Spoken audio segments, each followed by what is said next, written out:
Hey, this is Luke with Saltstrong. In this video, we're going to do a review, I should say a comparison of two rods. One is the TFO Pro. This has been our best seller by far. This is the rod that I had my best catch ever. It was sight fishing a snook from a third floor balcony, so I will always love this rod. But this is a new rod. This has a cool story. This is from a company called Cashion up in North Carolina, and this is the most affordable made in the USA rod that I've ever seen. It is actually at under $130, which is awesome. So the price of these two rods is very close, and we just added them to our store, and the question came in, hey, how does it compare? How does this new Cashion compare to the TFO Pro? So I've used this Cashion now several times, and so I want to just talk about the pros and the cons that I've noticed so far. I'm still new to testing, and I welcome any and all feedback that you have. And just so you know, we're not sponsored by these companies. We don't accept sponsorships. And so our duty is always just to provide unbiased guidance. And so far, this Cashion has been very impressive with how light it is. So if you're looking for just a lightweight rod as far as physically light, this rod is very good. For a 7.6 medium power rod, this thing feels super light. It feels like a lightweight 7-footer. So very impressed with that.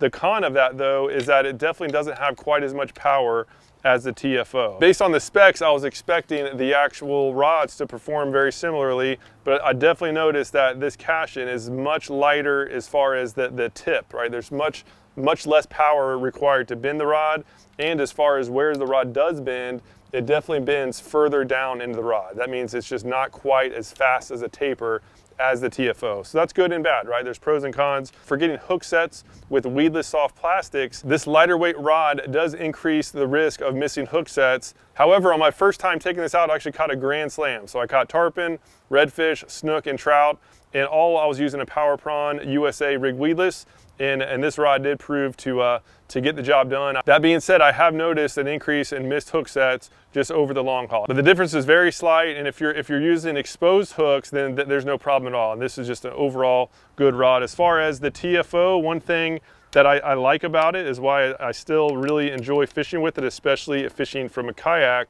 is I can align the butts, right? They're both the same overall length, and you can see that this reel is much lower on the rod compared to this one. So the butt on this TFO is just shorter. That's really a big help for in kayaks. So you're not going to get, when you're making a cast and retrieving the lure, you're not going to get the butt of the rod, sticking into your shirt or your jacket or anything. Also for casting distance, that is a plus, because now we have more rod. If our hands are right here next to the reel, we now have more rod above this reel. So that TFO is going to have more tip speed on the cast. Again, the difference is small, but over time that does make a difference. So the last factor is really price. So this is $119, and this is only $10 more at $129, which again is the most affordable made in the USA rod that I've ever seen. Usually to get made in the USA, it's over $200. So the fact that they got it down to this price point is very impressive. So if you're looking for a very lightweight rod and you're using mostly exposed hooks with just some occasional weedless, then this Cashion is a very, very good choice.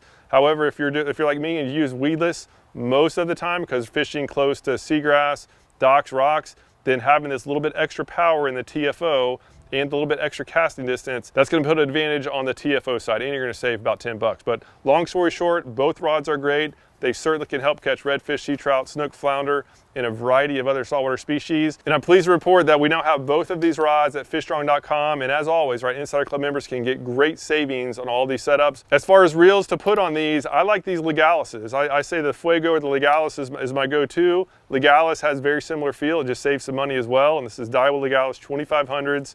I use these on both, and this has been just great combos, both of which I've been very happy with. So any questions at all, leave a comment down below. If you've used these rods and you'd like to add something that I missed, please leave that down below as well. Just wanted to have this as a start of a conversation. And in case you're wondering if Otis approves, yes, I've fished with him with these rods multiple times and he hasn't broke any of them yet. So that is a plus. So Otis approved. Both great options. So as always, right, if you want to try these out, go to fishstrong.com. I'll put links down below for your convenience. Thank you so much for watching. Hope to see you again soon.